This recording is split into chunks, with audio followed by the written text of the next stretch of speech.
Today, his family and his dance. Come on, Chicago, Southside, home. Tia is in Studio 32 with more on this. Been away for what, 9 months? This is absolutely tragic, that is for sure. This is 32-year-old Verndell Smith. He was shot and killed after grabbing some coffee 5 blocks away from his dance studio. He was deaf in one ear and partially deaf in his other, but learned to dance to the beat and rhythm of music.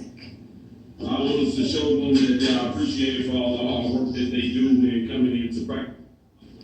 Verndell Smith was the founder of the Silent Threat dance team. They often danced in Chicago's Bud Billiken Parade. The studio was also a safe haven for children in the Grand Crossing neighborhood on the city's south side for 10 years.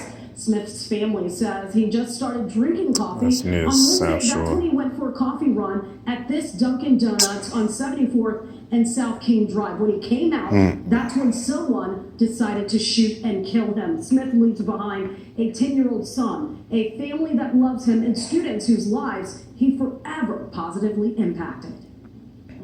One of Verndell's campaigns was stop shooting and start dancing. And ironic as it is, 3 weeks ago he just started drinking coffee. And then he ended up getting shot coming out drinking coffee. So it's all ironic. And I know we're not supposed to question God. But right now I honestly don't know what to think. The fact that there's been students on his games was stop shooting and start dancing. And ironic as it is, 3 weeks ago he just started drinking coffee. And then he ended up getting shot coming out drinking coffee. So it's all ironic. And I know we're not supposed to question God. But right now I honestly don't know what to think. The fact God is you. God is his legacy. God is us. Our ancestors taught us, come and learn of your ancestry. Black, Southside, Chicago, and everywhere throughout this country. that there's been students on his dance team that he's talked out of having guns.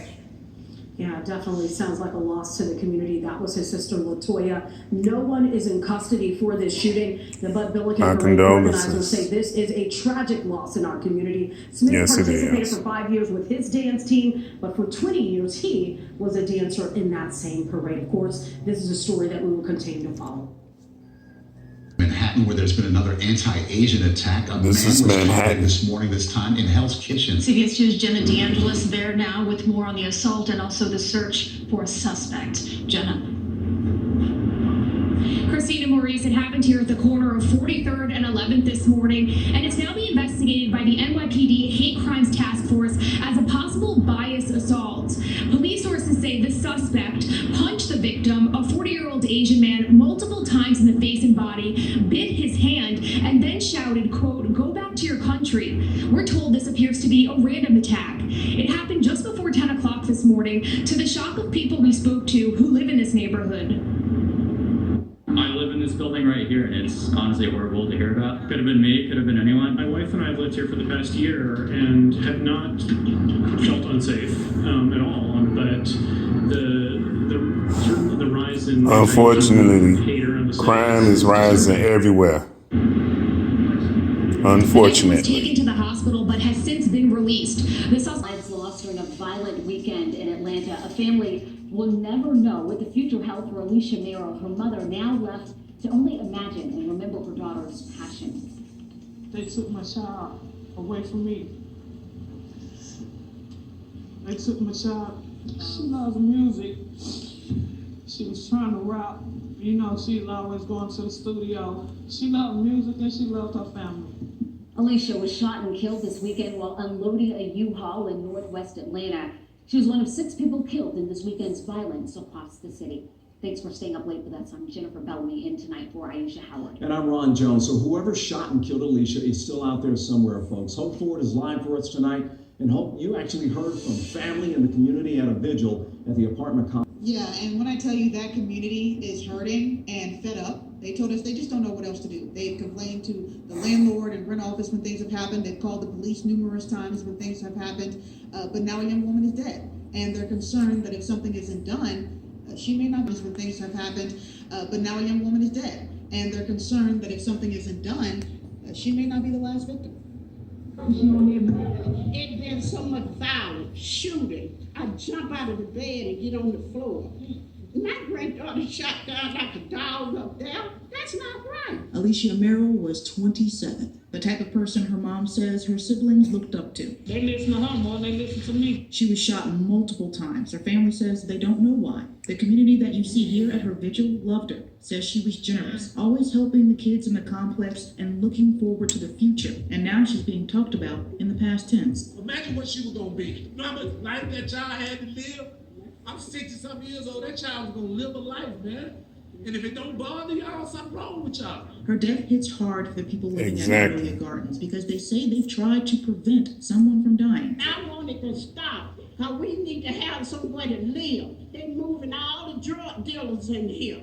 I don't care. I'm telling it all today. And I am so tired. And the police department can tell y'all, and I called them so many times. Retired detention officer Bruce Graves says he's tired of going to vigils, tired of the violence moving from... Ma'am, put that Bible down, at least for a while, and learn of your ancestry.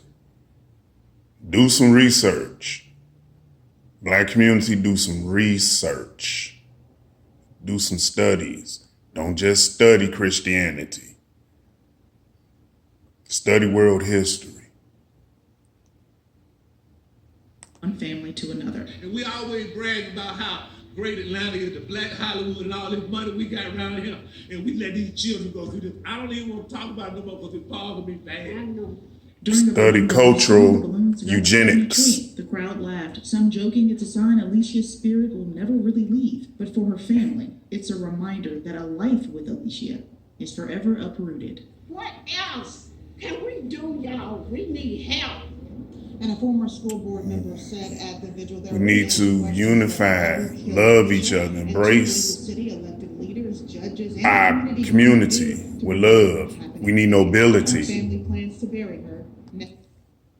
Some of the balloons got stuck in a tree. The crowd laughed, some joking it's a sign Alicia's spirit will never really leave. But for her family, it's a reminder that a life with Alicia is forever uprooted. What else can we do, y'all? We need help.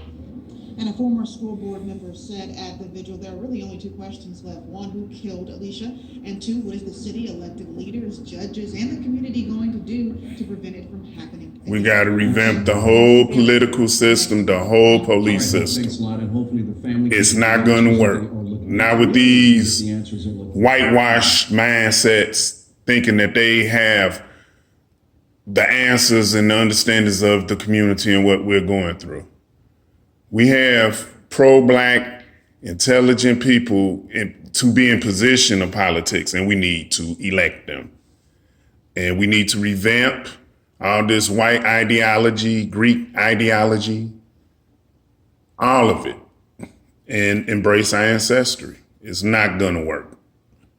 Healing is within us through our ancestry and their legacy, not through Kumbaya and LGBT and NAACP and not any of that ideology is going to heal the Black community.